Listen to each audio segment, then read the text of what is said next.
Hey Nancy, how are you? Long time no see. You're muted. You're muted. I can't hear you. I just saw you gesticulating. Okay.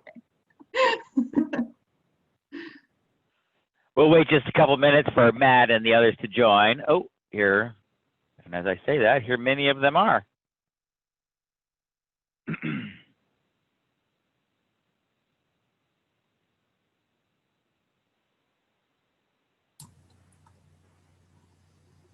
Hi, Nancy Brown from me too.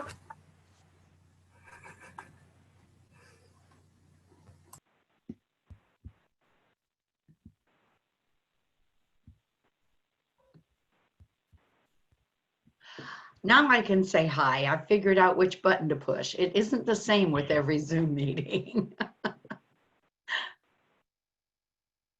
I am really glad that it seems like the community has settled on Zoom as the one, because, 2 or 3 years ago, some were using WebEx and some were using GoToMeeting and some were using Adobe Connect, and there were so many, and they're all harder to use than Zoom. It was very clunky, and now it's just like everybody's using Zoom. And over the past couple of months, I've really seen that everybody's familiarity with the interface, including my own, has really improved, and we spend more time actually doing our thing and less time mucking around with which button I'm supposed to push at which moment.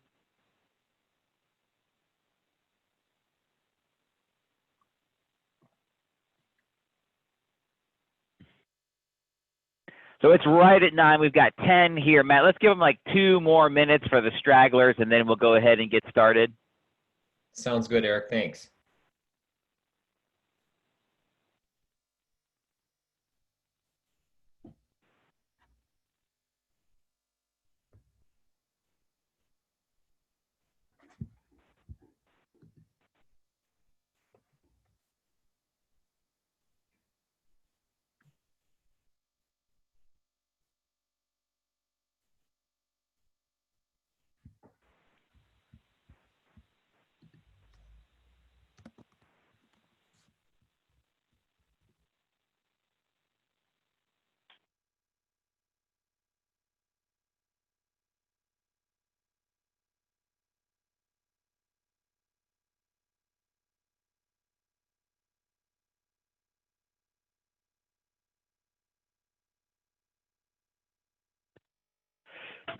Excuse me.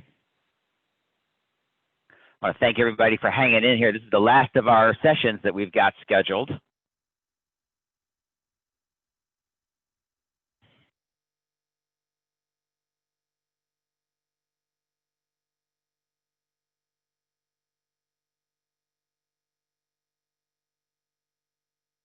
Well, Matt, would you like to say a few parting words?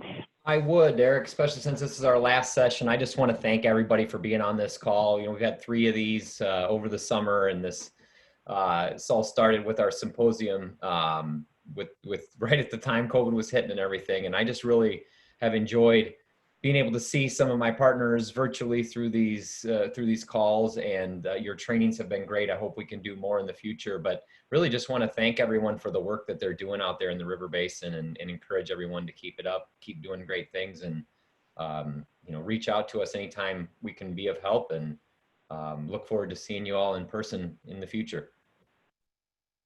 Thanks, Eric. All right, so now I'm going to move my interface over this way. And so now when I'm looking off to my left like this, it means that I am looking at you and your webcam. And when I'm looking at this, I'm looking at my slides. And so let me just one last time shoot you the handouts via chat. As soon as Christy joins us. So I am shooting the handout around for everyone. You know the drill. I'm going to share some information, and then we're going to have a little exercise, probably in the breakout rooms. Then we'll share a little bit more information. Then we'll have a little exercise, and that's how it's going to go for about the next chunk of time. And so now this is part 3 of social skills of social media, and we're going to focus on managing social media programs. And by that, I mean as an organizational program rather than as an individual activity. And that's one of the weird things about social media is that on one hand, we do it in our private lives. I'm scheduling a camping trip this weekend using social media with some friends. But then as an organization, we also use it. And the tendency, because it's really easy for us to practice social media as an individual, is to take those same approaches and do it as an organization. But there I'm going to focus in today on really the key differences. And as an organizational program, there may be some policies, there may be some budgets, there may be some time commitments that are probably going to want to be written down. And so we'll start with a quick review. And then I'm going to tell you a worst case scenario, a horror story of what can go wrong with social media as an organization, which will lead into a discussion of the policies and guidelines that I'd encourage your organization to think about. And we'll look at social media account settings, work plans, and tools that an organization can use. And so, just a quick reminder, what are the social skills? The name of this class is Social Skills, and the social skills are shares and retweets, like audience sharing with other users. We've got tags and hashtags for users, locations, and topics. We've got comments, likes, and replies, especially when it's on the account of other users. And then we have groups on Facebook. So now just a quick recap. You can just drop your thoughts into the chat for everyone to see. Here I have two water-related organizations. That's NYC Water and Northeast Ohio Regional Sewer District. And both of these organizations are sharing and retweeting content from other social media users. Go ahead and drop it into the chat why you think they're doing this.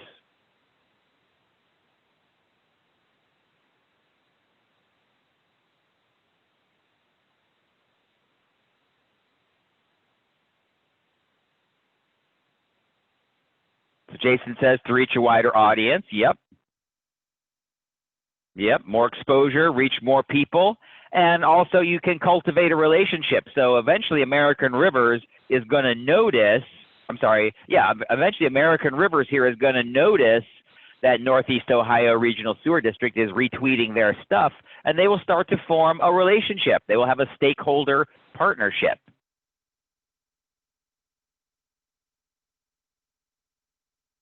Okay, and now in this case, we have Los Angeles Water Power Sewer and King County Water Treatment District, I guess is WTD, and they are tagging other users on their social media. What are they doing that for? Why is that smart social media practice?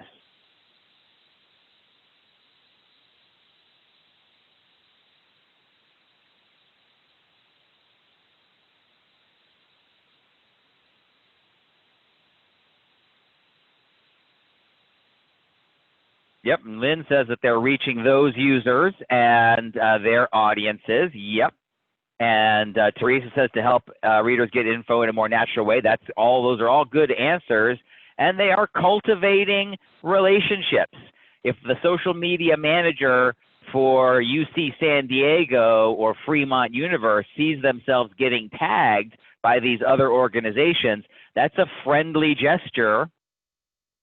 And sooner or later, these organizations will return the favor.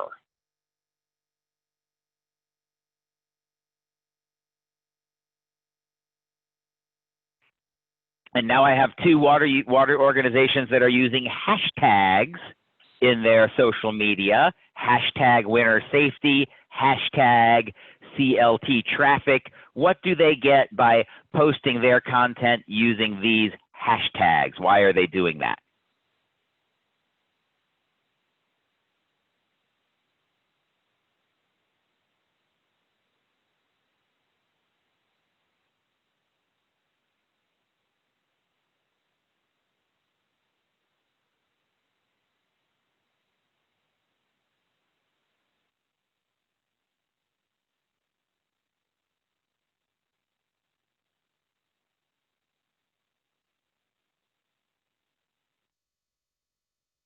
Yeah, Melissa's answer is right on here.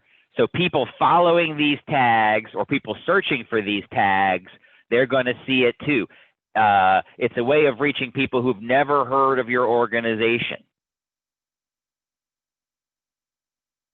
And here I've got 2 water organizations, and what they have done is they have tagged a location. George Hawkins has tagged the Russell Senate office building, and this organization has tagged Brighton Dam. What do they get by tagging locations?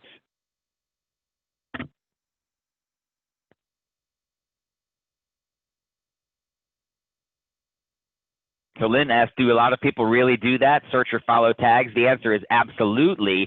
A little bit more on Twitter than on Facebook, but the younger the users are, the more sophisticated their Facebook and their social media use is, the more likely they are to be following these tags. They are available on Facebook, and they are the driving force on Twitter. And so when planning a camping trip, for example, I might search for Facebook tags, location tags, on the places that I'm thinking about going to see what other people are saying about those locations. What's the benefit of liking and commenting on others' social media, like you see here, Seattle Audubon, TCE, Alliance for the Great Lakes? When you go out and visit the social media feeds of other organizations and you like and you comment on it, what are you getting for that?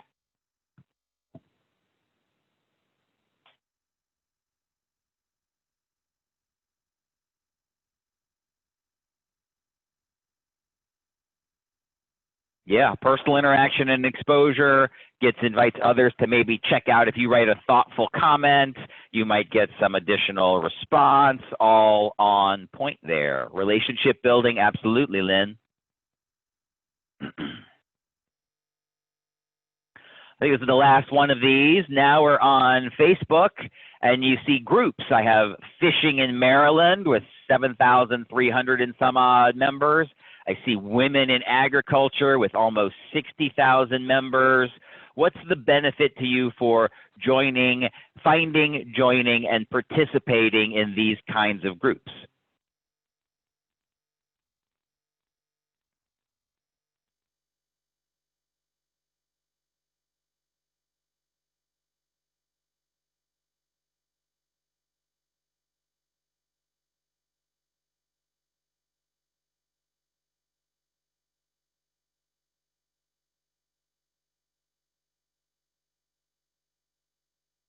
Melissa and Nancy have recognized that these groups are an opportunity to find individuals, and you know from the group's name and the content that these are groups of people that might be really interested in the topics that you are working on. It's a very high degree of relevance around topics of interest. Now, last week we went over the algorithms that Facebook and Twitter use to filter the message that you see. So you don't see every Facebook post from every Facebook friend that you have. You don't see every tweet from every Twitter account that you follow. There are filters that are standing between you and that content. They do this to reduce your overload, which is friendly to you. And they also do this to nudge you to advertise, which is how they pay for their servers and their programmers and all the things that they got to spend money on to offer these services. So now let's go on and let's talk about a worst case scenario. And this is a true example, and this came right from my home county of Frederick County, Maryland. And this is an example of what not to do. And it's a pretty good example for the kinds of situations that I see popping up for some of our clients. I'm going to tell you a little bedtime story, let's say. Now, before I dive into this story, I want you to pause for just a minute and let's think about a time when you got chewed out by your boss for something. Or if you're the boss, let's think about a time that you had to chew somebody out. I want you to remember how that felt either getting chewed out or chewing out.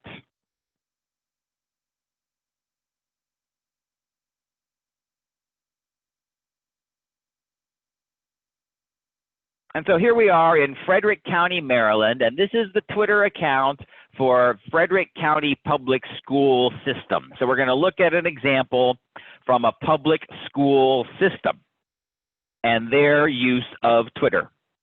And this is not a good example. This is not what we are reaching for. This is an example of what we're trying to avoid.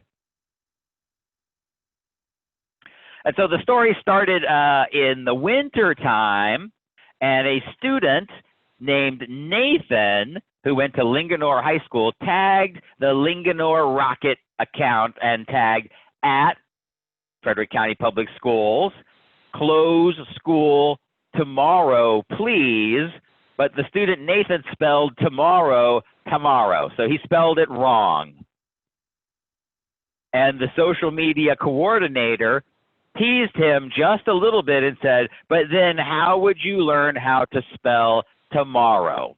She thought she was having a little harmless fun at the expense of a high school student who was asking for school to be closed because of snow, presumably. This is a very normal, friendly sort of Twitter exchange going on, but unfortunately, her boss didn't think it was funny at all, and she was fired for it. She was fired for it. It was a front page story on the local county newspaper, and it actually went out in U.S. News. There was a little media kerfuffle, U.S. News, all around that they fired their social media coordinator for teasing one of the students for misspelling a word while asking for school to be closed.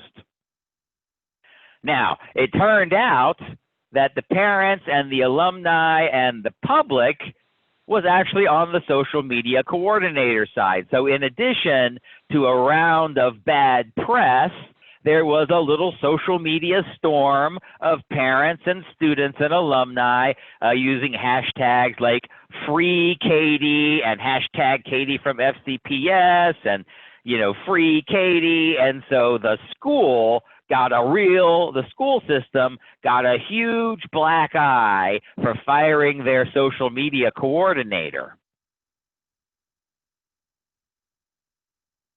And after this ugly incident, the school said, maybe we ought to update our social media guidelines. So they sort of stumbled face first into this situation, got a real black eye, lots of bad attention, lots of unfavorable social media attention, bad press, and then they decide, okay, maybe we ought to have some guidelines on what it is and isn't cool for us to do on social media. And so you can imagine the point that I am reaching to with this example is that if they had set up this before the incident, they might have avoided the incident.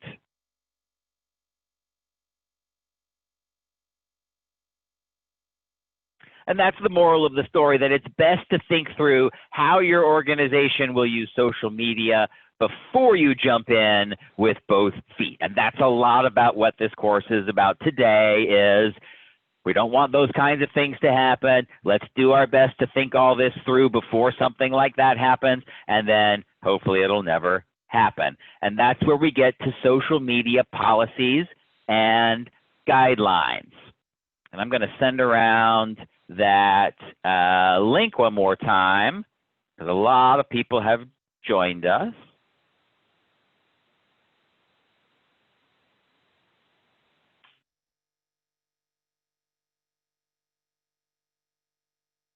So we've worked with dozens of organizations on their social media, and this is the situation that we run into a lot. So we'll find that there's senior management that is not super social media savvy. So let's just imagine this guy is senior management, and he says, social media is not my comfort zone. It's my job to protect our reputation. but then the actual day-to-day handling of the social media has been assigned to someone who's a little younger and a little bit more native to social media. And she says, I'm social media staff, will never get anywhere without taking a few risks. I run into this kind of a conflict on the inside of organizations over and over and over again. The young social media person wants to take a few risks and get some attention. Meanwhile, the senior manager is a little bit worried about what can go wrong because that's that person's job. And social media policies are guidelines that help these two people get along, and they negotiate what is and isn't acceptable. And the more conservative the social media policy is, the less likely that something is going to go wrong, but also the less likely that the social media accounts will develop real followings and have real reach into the community. A more aggressive social media policy might allow you to attract more attention and build more risk at the risk of something going wrong that is embarrassing to the organization. Now, what do these policies cover? They tend to cover things like staff roles and responsibilities, do's and don'ts for original content, employee content, security and passwords around social media, and what kind of conduct is acceptable from readers. A lot of these things are rolled into these documents.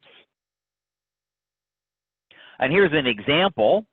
So this is the Massachusetts Energy and Environmental Affairs Office, and you see here's their social media policy, which they have posted on their website, and it says things like no harassment, no abuse, no stalking, no threatening, no graphic, obscene, awful, hateful, or explicit comments, no solicitations, no advertisements, no personal attacks, no political parties or candidates, no illegal activity. I mean, it all seems like common sense, but they have posted all this on their website, and they have also posted it on their social media accounts on the About section. So they have gone through some, put some thought into what is cool and not cool on their official feeds, and they have published it in several different places. So now they are prepared to deal with any social media user that violates their policies. They're not waiting until they see something that they don't like and then invent a policy. They've thought through and anticipated things they aren't going to like and posted that ahead of time. This is a much better way for an organization to approach its social media. Now, when you are acting as an individual, you have no need to do this. It's your personal account. It's freedom of speech. You can do whatever you want. You can block anybody that you feel like. You can moderate it however you wish. As an individual, it's up to you. You're the one who gets the benefit. You're the one who faces the consequences if you don't like how things turn out. But as an organization, you're better off thinking this through and writing this down and disclosing this at the very beginning.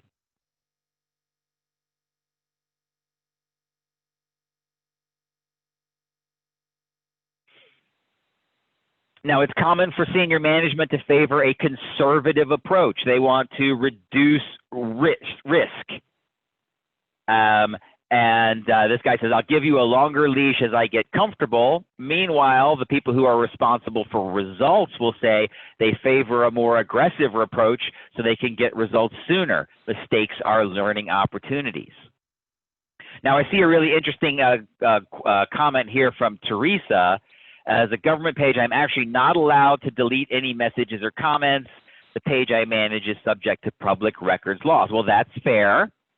I wonder if your organization could speak with counsel about some of the things that would be really that the government might be uncomfortable with, like endorsing political candidates. Many government agencies would be really uncomfortable with the notion that if someone put a, hey, go Biden, or a go Trump, or a go governor this, or a go county council person that on the official government agency Facebook page, many would find that to be something they don't want. So I wonder if it may entirely be true, Teresa, but also if it's published in advance and it's a fair policy that's consistent with what the government does and doesn't want on its official channels, you may find there was some receptivity there. All right, so now here's the first exercise. And I'm going to put you into the breakout rooms. We got 17 people on the line, so I'm going to put you into 3 for you to discuss this. And so this is the handout. Let me send that link around one last time.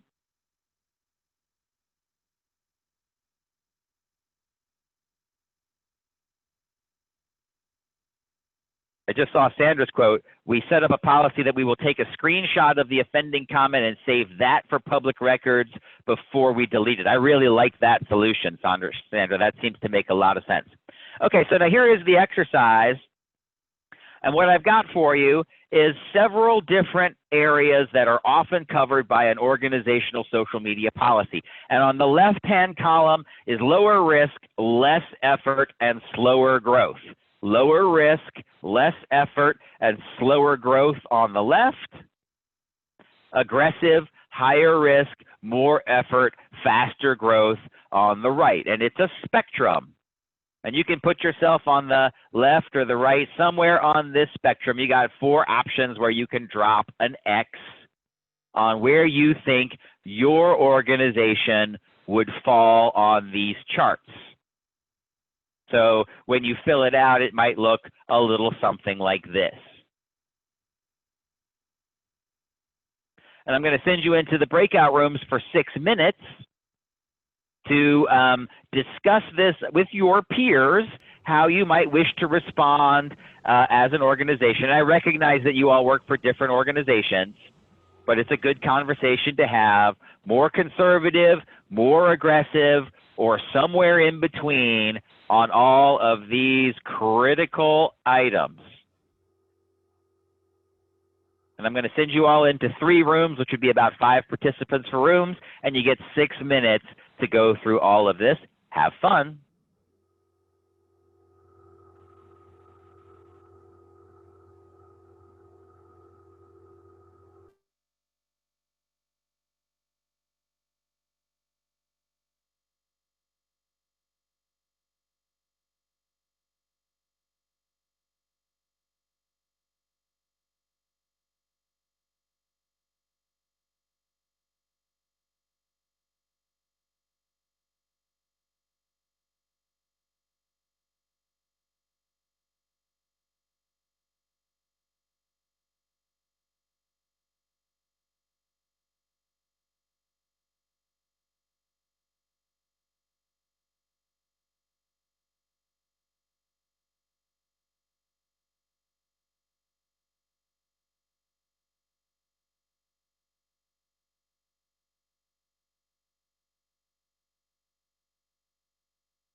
All right, welcome back, everyone. I hope you had a good and thoughtful discussion about kind of at this very high level where your organization might fall on some common areas of conduct for an organization. Of course, the key point being is that the fewer risks you take and maybe the less effort that you put into it, the more limited your reach and the slower your growth will be. And the more aggressive you are and the more time you commit to it and the more risks you take, the more people you will be able to reach. Of course, the cost of a potential Frederick County Public School fiasco is always there. There's no risk-free approach to social media. We're in a very mean-spirited time in this country. So now let's talk about how to operationalize some of the things that we discussed there. And what I'm going to be referring to here is the account settings. Now, I have worked with so many organizations on their social media over the years, and I have observed that there is a tendency to just take the Facebook and Twitter accounts or whatever, just right out of the box and not kind of look under the hood and see how to maybe tweak these things. And what I'm advising you to do is that once you have gone through a more elaborate version of the exercise of the breakout group, you can develop, once you've got your social media policy in place, you can configure the settings on your Facebook account, on your Twitter account, etc., to match the decisions that you have made. And so here's what it looks like on Facebook. This is the Athens-Clarke County PUD in Georgia. That's the water utility in Georgia. And here's their Facebook account. I know the interface has recently changed. I haven't had a chance to update the screenshot. But the basic functions are the same, is that on that page, they've got settings. And if you look at those settings, there are dozens of them. And I know that the instinct is you see all those settings and you're just like, oh, God, no, please. But having gone through the exercise that we just did, a lot of these are going to start to make more sense. But yeah, there's like a little bit more than a dozen options here. And then under each heading, there is a lot more options. But many of these are super useful to you if you pause and take the time to go through them. Now on Twitter, you have the same thing. Here's the Twitter account, and you've got, basically under your avatar, you've got your settings and your privacy. You don't have nearly as many controls in Twitter as you do in Facebook because Twitter is just so much more public by default, but you have some. And here's what that looks like on Twitter. You've got maybe a dozen options here as well, but each one only has a couple. Okay, so now we discussed where the organization should sit on the spectrum. And what I'd like you to do is drop in the chat where you think your organization belongs. So this would be 1, 2, 3, 4. 1 is the most conservative, 4 is the most aggressive, the most conservative being clear guidelines for acceptable content, and the most aggressive is letting staff post whatever they want. Drop into the chat 1, 2, 3, or 4 where you think you guys would fit.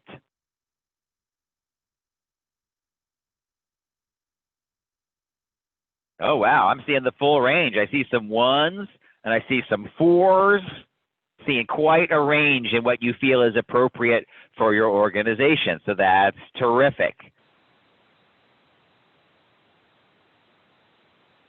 Now, here we have, again, Athens-Clarke in Massachusetts. What they've done is they've posted on the About page the kind of content that is and isn't acceptable in terms of posts and comments and replies. And they have positioned themselves now to remove any content that violates this guideline. Because if they have the guidelines published, they can go to any inoffensive comment and they can say, look, this isn't consistent with our guidelines and we are going to remove this comment. And I really like Sandra's suggestion that they make a screenshot and save it for the records, but delete it so it's not embarrassing them. That's a really good solution sometimes.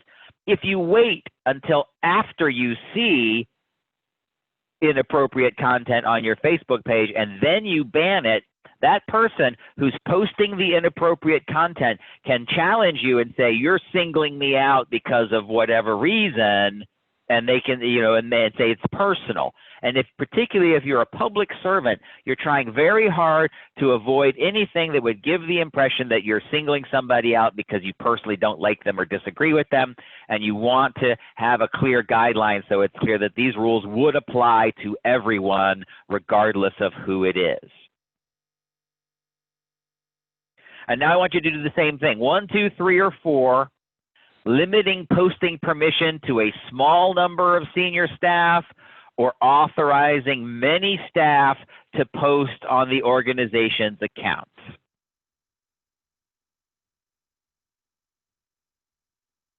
Oh, and now I'm seeing a lot of 1s.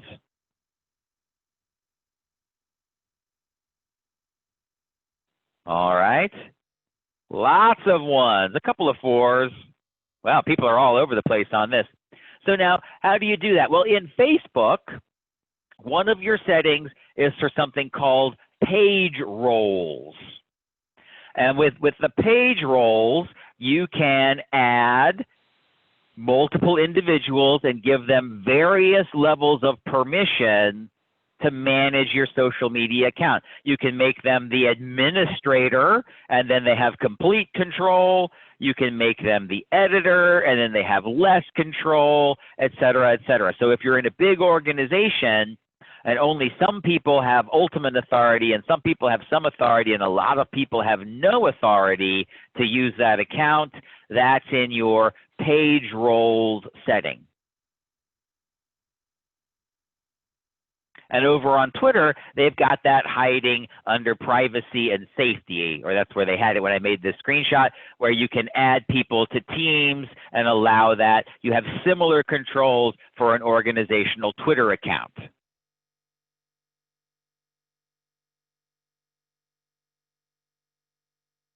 All right, I want to see the numbers. 1, 2, and 3, and 4. And the more conservative approach here is disabling user comments or moderating user comments before they appear. That's number 1, most conservative.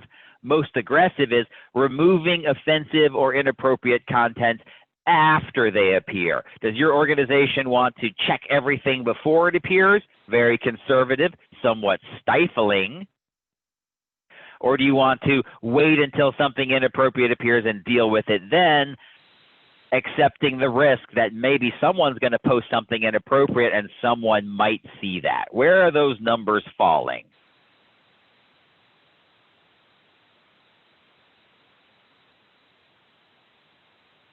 I got some 4s, I got some 2s, I got some 3s.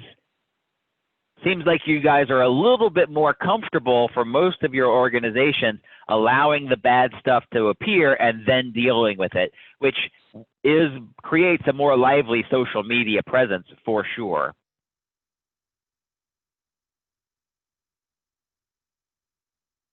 Now here we are on Facebook, and under your general settings, you have some settings that you can configure to fit where you are on that spectrum.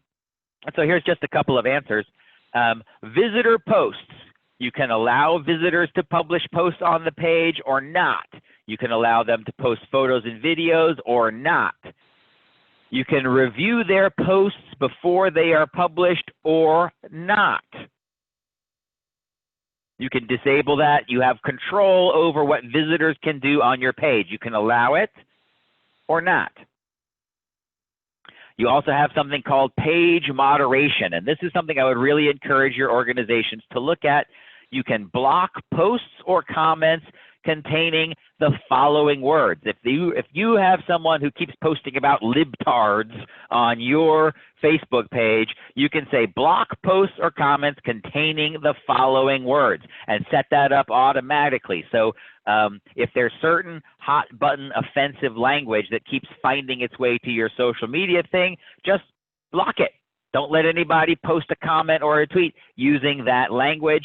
And then also, very helpful for all of you, you have a profanity filter which you can set from strong, medium, weak, et cetera, et cetera. I think most of you representing organizations would like to have your profanity filter set to strong as a standing measure.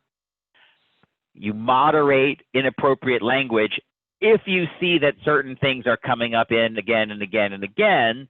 And then you can have a thoughtful conversation about who's allowed to post things on your page and under what circumstances. All controlled in your account. You can set it up so it is as consistent as possible with the big picture decisions you made about how comfortable are you, how much risk are you willing to take.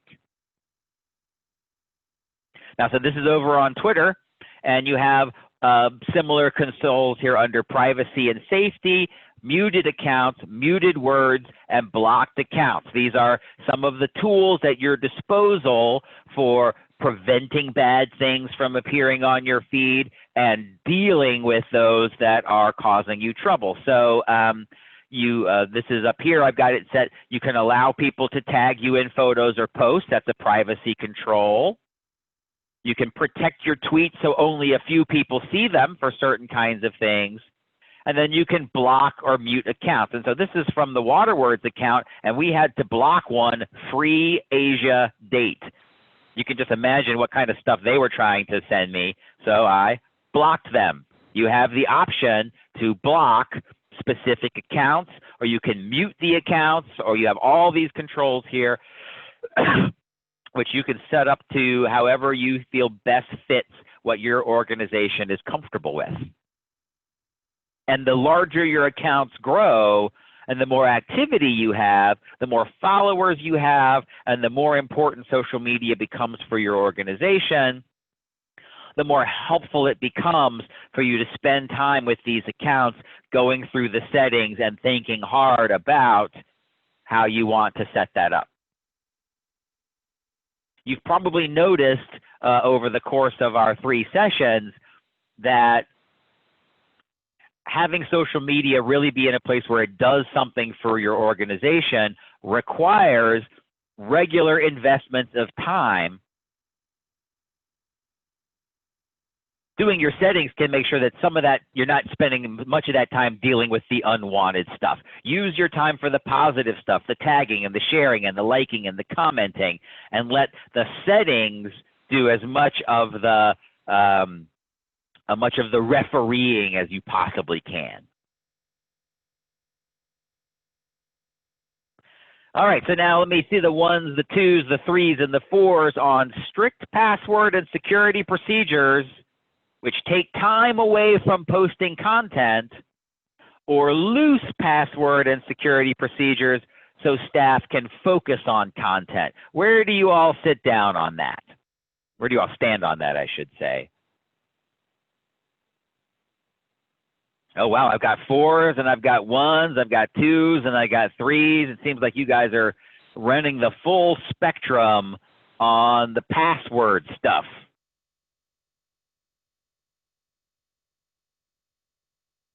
Well, in your social media account settings, again, those settings are the place where you can raise the bar or lower the bar on account security. And so on Facebook, you're going to have things like login alerts, login approvals, so you can tell if someone who's trying to log into your Facebook account is legit or some kind of a hacker. You can have app passwords, trusted contents who can help you get back into your account if something terrible goes wrong. You can limit which browsers are able to access it, so only certain computers or phones can get on social media.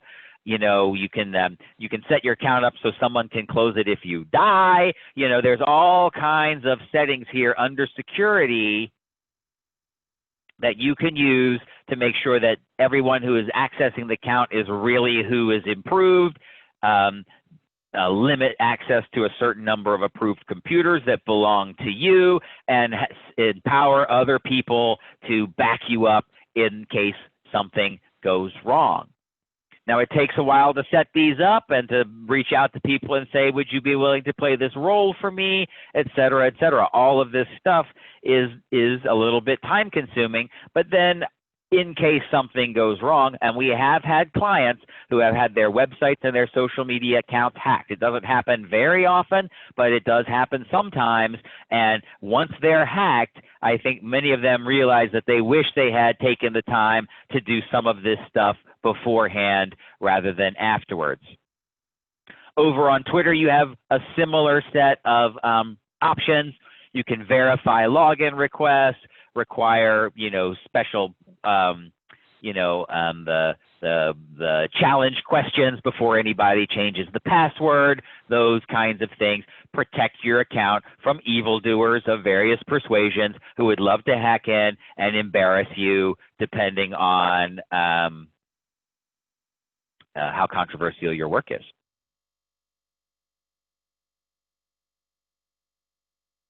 Now, the last thing I asked is about, this is about less effort, with one being no staff clearly assigned to respond to incoming messages, and the more aggressive being one or more staff assigned to respond to incoming messages. 1 to 4, where do you stand on that?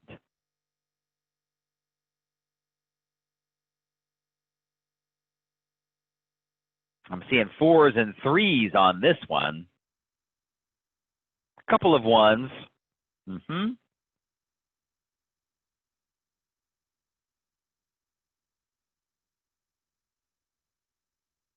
So where do the settings help you with this? So here we are on Facebook, and now your account setting is messaging. And then you have some controls. You can set the response time, currently set to typically replies within an hour, typically replies within a day, typically replies within a month, typically blows you off and ignores your comment. You can write whatever you want. I wouldn't encourage you to use that last one, but it is an option. You can set up automatic responders so that if someone tries to contact you through social media, they immediately get a response that says something like, we're not here right now, but we'll get back to you soon. So they don't feel like they're left dangling. They do feel like the account is actively managed and they're being taken care of.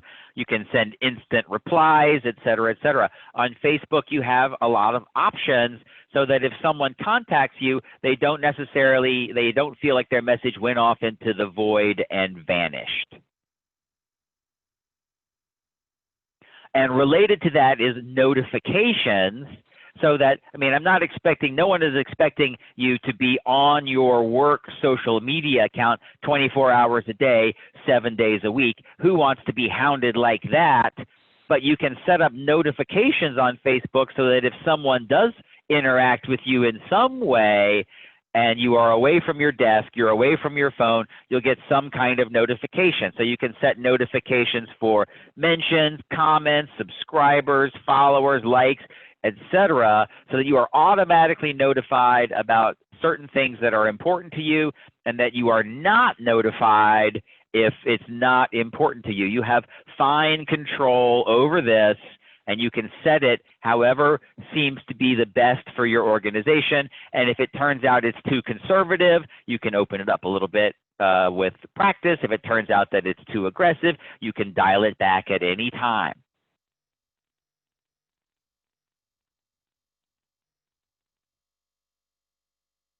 You got the same thing on Twitter, or a variation on it. Email notifications. Twitter can email you if someone likes it, someone tags you, someone retweets you, et cetera, et cetera. You can set these up for email notifications or other notifications so that you don't have to pay attention to your Twitter account 24 hours a day, just checking in to see if anything happened. You can wait until something happens before you check in. And this allows you to spend your time focusing on having a great feed with lots of good content and lots of tags and sharing, et cetera, et cetera, et cetera, and let social media, let Facebook and Twitter tell you if something has been happening to your account while you are away. Time savers. You spend a little bit of time up in the beginning, you spend less time after that.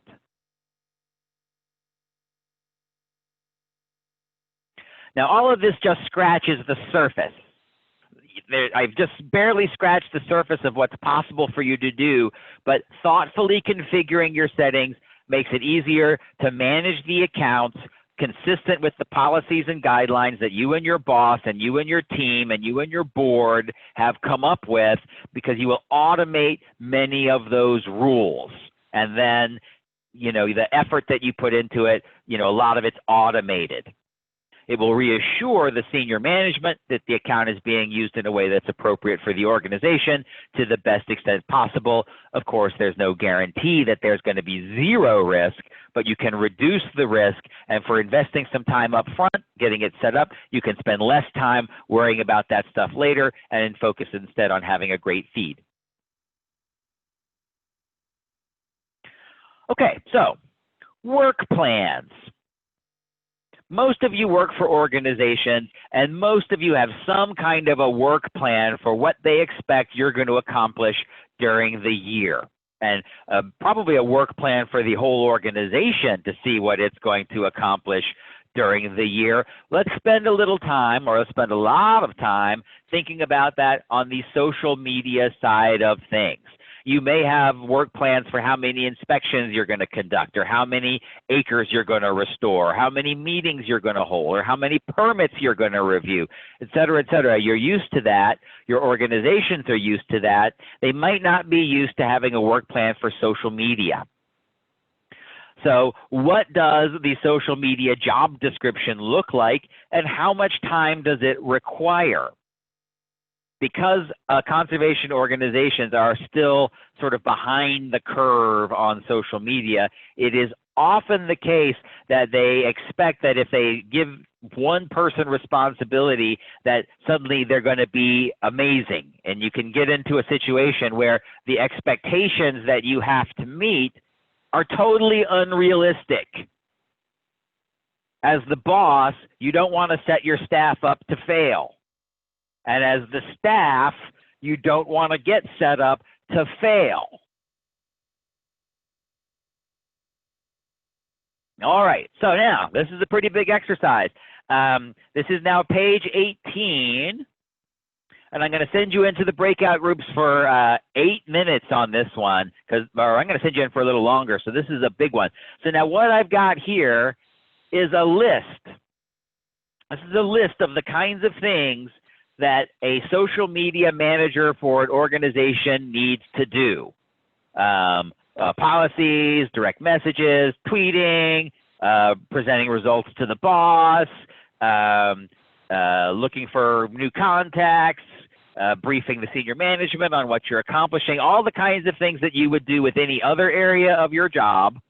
Here's what it looks like on social media, and I'm going to give you 5 options. You do it once at the start of your social media effort, every day, every week, every quarter, once a year. I'm going to let you go through this list and figure out how often you need to do these things. So it'll look kind of like that. Develop social media policies and guidelines and budget. You would do that once. And then every now and then you're going to have to tune them up, but you do that once at the beginning. And dealing with the incoming messages and comments, you'd want to do that every day. Those are my hints for you. And now I'm going to send you into the breakout rooms for 10 minutes, 8 minutes, and let you figure out the rest.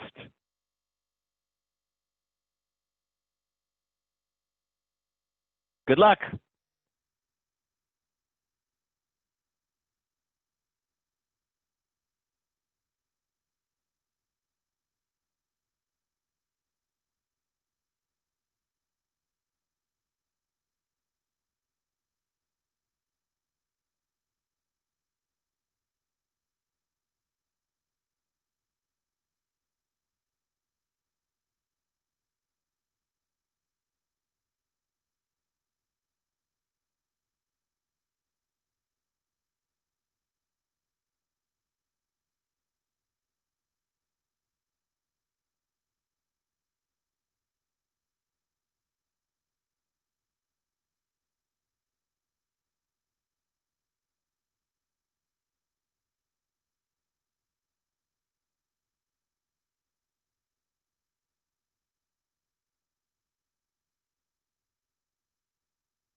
Welcome back, everybody.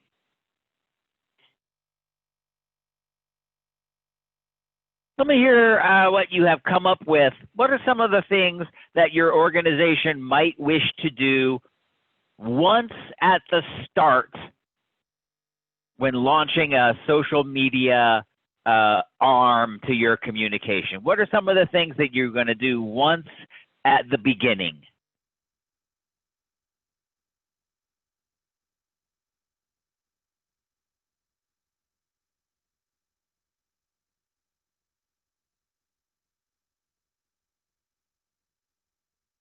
Yep, Jan says review and configure the settings. Yep, that's one. What's another one that you might do once at the beginning?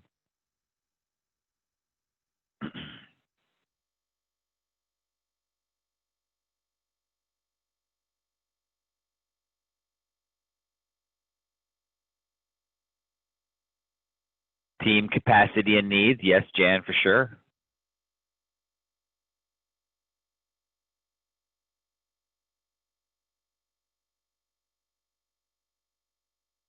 How about that photo collection?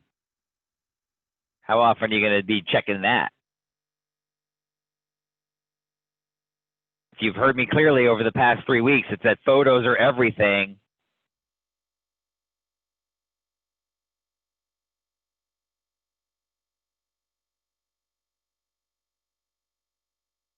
Yeah, Melissa said quarterly. I think so.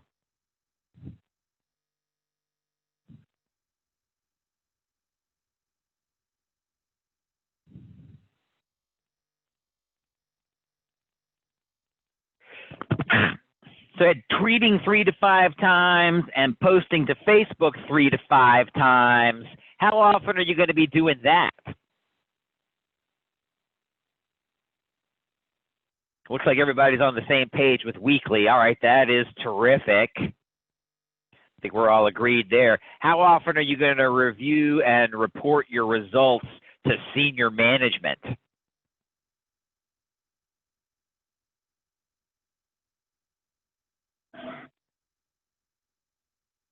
It's like we have a high degree of consensus around quarterly. Let's see what else we might want to look at on this list here.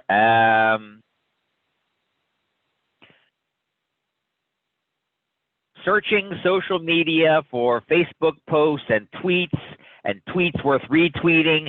How often are you going out and looking for other content that you would want to share and retweet and engage?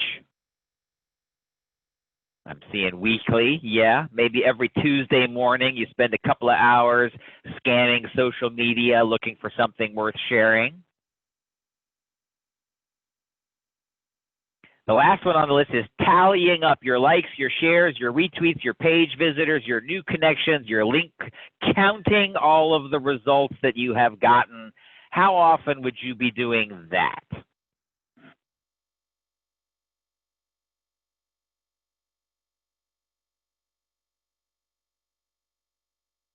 Seeing a lot of quarterlies.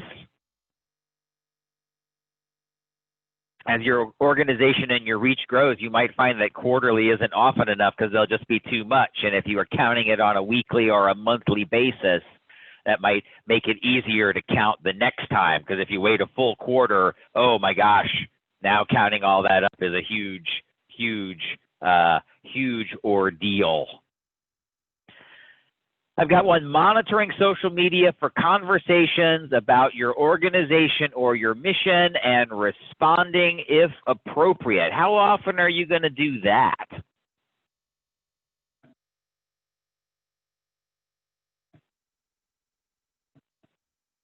Sandra says daily. Daily, yeah. Daily through notifications. I think Nancy's right on. Is you want to have that done every day, but you want to automate as much of that as you possibly can so you don't have to do it manually.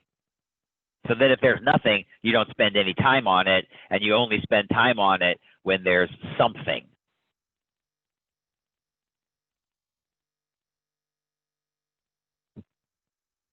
All right, so now we're going to dive into the next one on the next page, which is actually page 20. So I've got my numbers wrong on the slide. Thank you for noticing that in the chat. I saw that. So now we're going to think about it in a different way. We've got once at the start, daily, weekly, quarterly, and annually. You can sort the items into here, and we're going to start to do some guessing what might be involved with that task and how long might that task take. And so here's what I've got for you once at the start. Just give you some hints. I'll let you think about it. Develop your social media policies, guideline, and budget. What might go into that particular task? Scouring the web for other policies to look at, getting quotes from vendors, drafting a policy, and reviewing it with the boss. And at the organizations that I have worked for and work with, this could take anywhere between 12 and 24 hours. Reviewing and configuring your social media account settings. You got to walk through all of those menu items, and you saw that there was a bunch of them, and pick the best one. Not a small job, 3 to 5 hours per account. Briefing middle and senior management on the goals and tactics. Well, what do you got to do? You got to set a meeting date. That's always a huge chore, is finding a date and time that works for that meeting. Preparing your PowerPoint presentation to senior management, delivering it, making changes after they give you the feedback, all of that. That might be 6 to 10 hours. You tally all that up, and getting your social media program started at the beginning is maybe somewhere between 21 to 39 hours of work.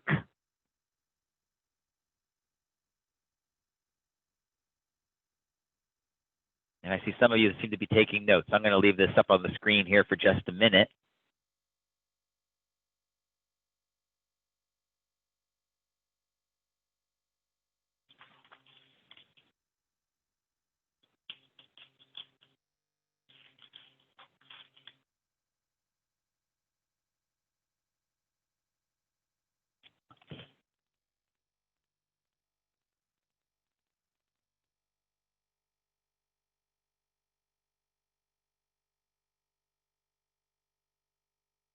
Now, of course, only you know how long any of this actually takes for your organization. But budgeting time and money is always a somewhat of an educated guess, subject to whatever may occur that you can't foresee.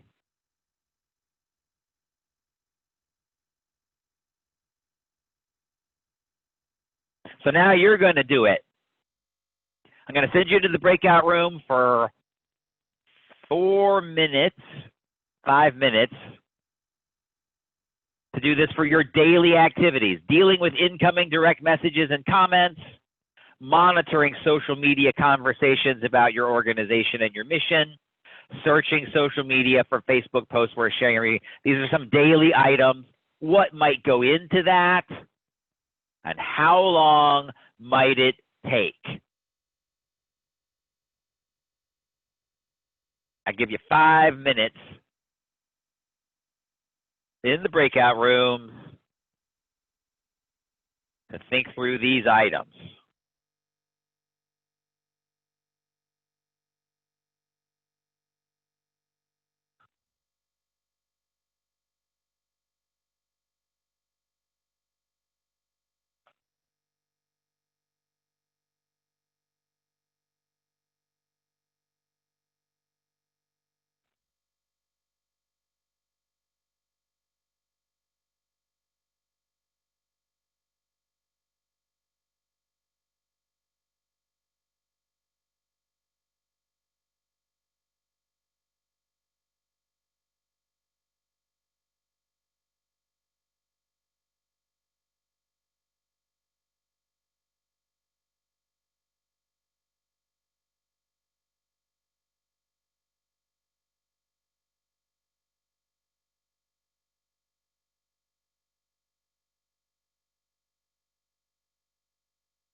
All right, it looks like everybody's back. So let's go into the chat one more time. I need one volunteer dealing with incoming direct messages and comments. What's involved with that, and how long do you think it might take every day? Let me get one volunteer to give that a shot.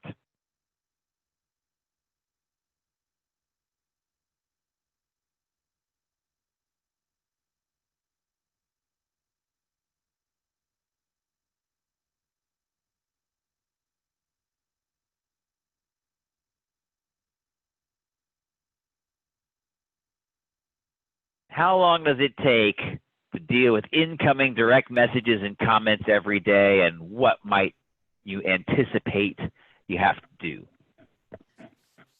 For us, I don't think it would take a lot of time because we don't get a lot of direct messages. So I would say more than likely less than an hour every day. Probably even less than that. Yeah, I expect so. It could be as few as 5 or 10 minutes, depending on the organization. How about the next one? Monitoring social media for conversations about your organization. So it's not, they're not commenting on your page. They're just out there on social media saying things about your organization, about the body of water, about the St. Joseph River, or whoever, and responding if appropriate. What might go into that, and how long might that take? Well, hopefully you're already, like, you are aware of some hashtags, or you have the notifications set up, and so you'll know if those things roll in, and then you can see them. You may have to do a little bit of just looking at some of your favorite friends to see if you see anything that you might have missed. But if you have a list of who you need to check and where you need to look, it might not take that long. Like, that could be 10 minutes as well, on a daily basis, because there's not going to be something every day. And how about the last one? Searching social media for Facebook posts and tweets that are worth sharing and retweeting. How long does that take?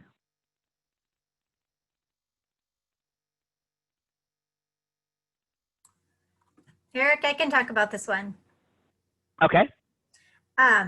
If you are already following groups that you like, so as your page, you are following groups that have things of interest to you, then you will get notifications about their posts, and you don't have to go looking for them. You're already getting those. Yep, I'm liking what I'm hearing from the group, that the more you automate some of that stuff in the beginning, the easier this takes. But even if it's 5 minutes, 10 minutes, 15 minutes, not a whole lot of time, that's half an hour per day. That's 2.5 hours per week right there. And that starts to be a pretty significant chunk of somebody's work plan, just staying up with the daily chatter and contributing to the daily chatter so that you can build your following. All right, so now let's see. Let's go on to the monthly stuff. Let's go on to the monthly stuff. And I've got 3 things on this list that I think you might find is a good monthly interval. That's tallying up your likes, shares, retweets, page visitors, etc., doing all the counting, doing all the bean counting that your upper management likes to see, reviewing the results internally with your communications or your social media people, and comparing the responses you get to what your peers are getting, best practices. I'm going to send you into the breakout rooms for 5 minutes to talk about what is involved with all of these things and how long would this take on a monthly basis.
Huh.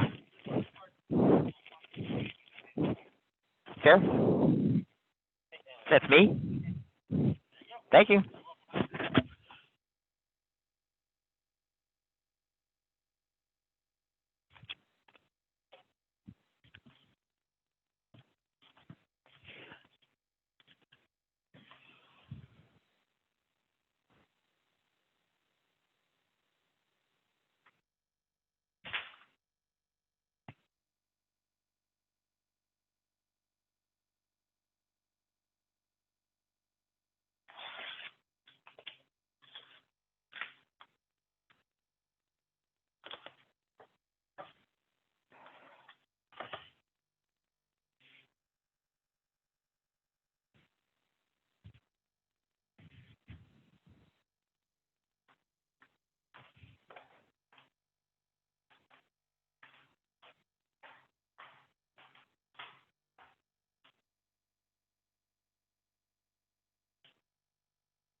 And everybody's back. Welcome. I hope you didn't hear me have to run to the door because the UPS guy was there and he needed the signature for a couple of items that I purchased. Awkward timing. I go, oh God, I hope everyone doesn't have to listen to that. Although it was the delivery of one of the components of my solar power system, so I think you would all approve of that. I'm installing some solar power here at home. I'm really excited about it. Okay, so what goes into it?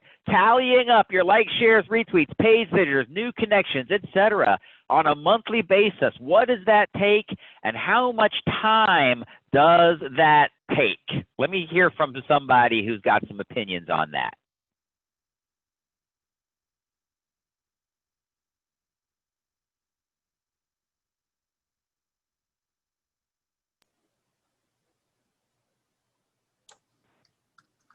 our group talked about using Facebook Insights and how that is helpful. I mean, once you figure out what you want to be told by Google Analytics, then at least it's there for you, and it's there in a nice package. So that's gonna Okay, so that saves you a lot of time. And how long does it take if you're using Facebook Insights? I will leave that answer to somebody who's actually had more experience with that. Our group was Anybody saying on the maybe line? about our group was saying maybe about an hour at the most, because it pretty much pulls everything together for you. Which is terrific, Sandra. How long does it take to then package that up and present it to the people that you work with and answer their questions and help them understand what it means, what's happening?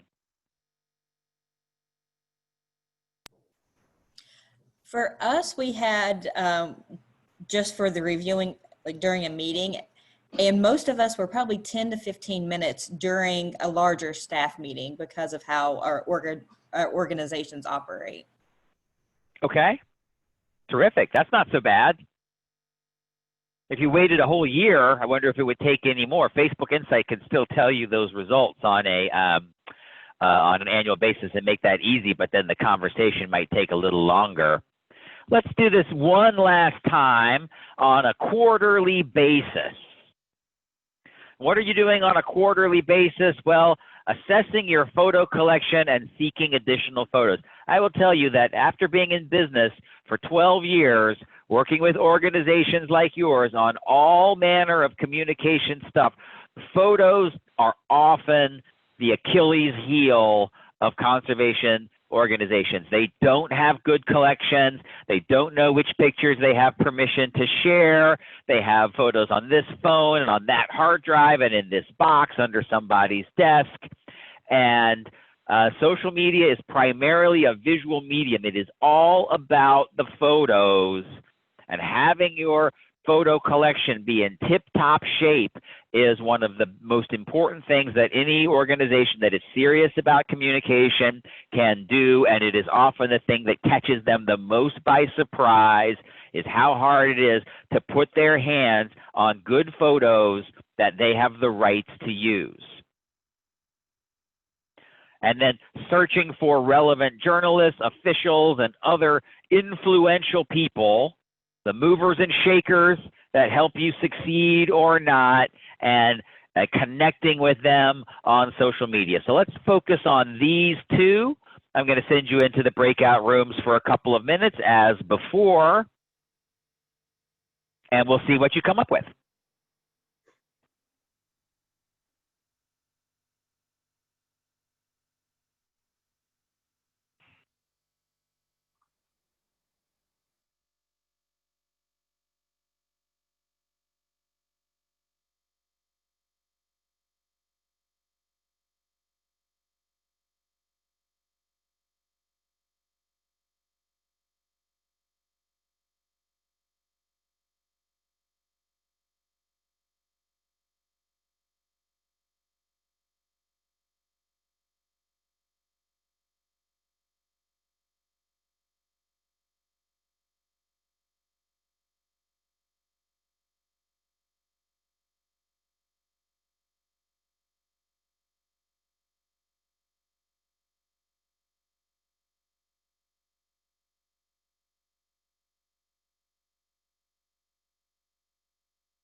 Okay, everybody's back, and oh, I see that the time has somewhat gotten away from me here just a little bit. So I'm going to actually just move on forward. I hope you enjoyed that conversation and get a sense of the exercise.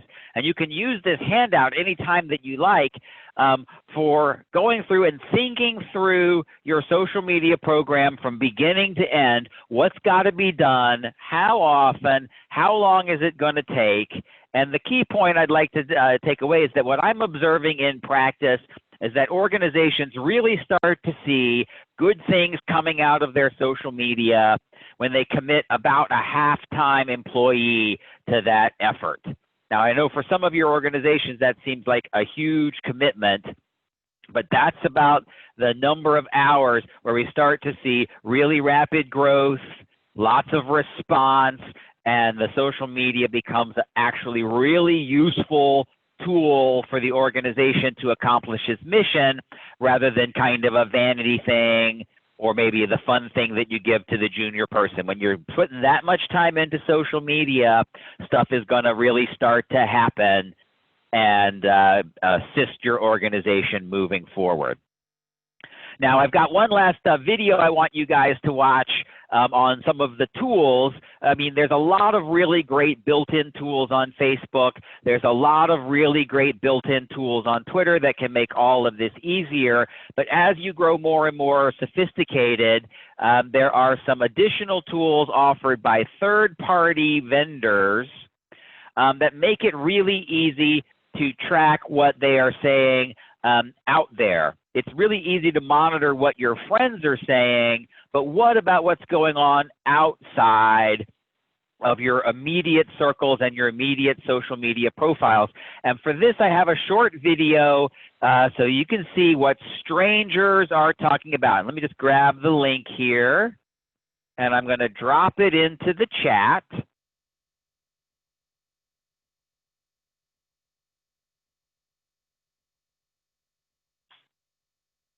And I'll let you watch that video. You know the drill. Hit the yes button or raise your hand when you are done.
All right, I'm starting to see some hands go up, so everybody's had a chance to watch it. That woman talks like a mile a minute, doesn't she? She jammed a whole lot of information into less than 4 minutes. But the big takeaway point from it, more than any of the specific things that she discussed, is there are tools that are available outside of the built-in tools in Facebook and Twitter that help you keep track of conversations that are occurring that you might wish to be aware of, you might wish to join. It might be an early warning sign. It might be an opportunity to find new people to cultivate and build your presence. All of these tools are available to help you make the most of your social media services. Some of these have subscription fees. All of them have a learning curve. But if you're investing a half-time person in your social media, just a few tools for a few $100s a year can help you get even more out of that person who is responsible for helping you achieve your mission on social media.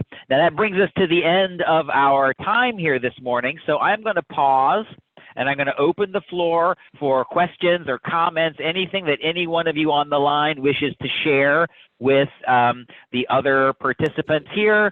The floor is yours. You can do it in the chat. You can take yourself off mute, however you wish. Teresa Darrow. Nora, Jason. Christy Todd, Jason. Aaron Mack, like that's from Elena Fisher. Tracy Hughes. must be all the friends because they're great. So Lynn is asking about the benchmarks, and I'm going to send you to a firm called M&R Strategies. They do a lot of benchmarking on email and social media for nonprofits, and that's a great place to start looking for some way to compare how you're doing to other organizations. And Lynn, you also asked about photos. I'm a huge fan of Google Photos, which automates a lot of the tagging and the sorting and has really unlimited storage capability and some ability to turn your photos into slideshows, et cetera, et cetera. Investing a little time in mastering Google Photos will pay off for your organization. Aaron asked if there will be a recording of the session today. Yes, of course. Matt has recordings for all 3 sessions, which he will share with you as he sees fit. I actually just posted the link in the chat. If you want to grab it there, that's where it'll be. And I'll also send around an email to everybody who participated. Any other thoughts? Any other questions?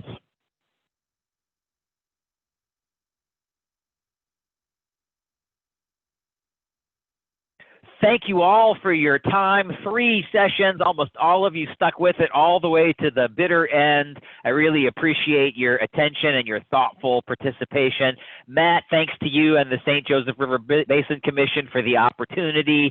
Hopefully this time next year we'll be back to normal and we'll be able to meet in person and go to conferences and look each other in the eye and maybe have a beer together when all this is done. But for now, this has worked out pretty well to share the information and maybe just have a little bit of networking. Best of luck to all of you and good luck. Thanks, Eric.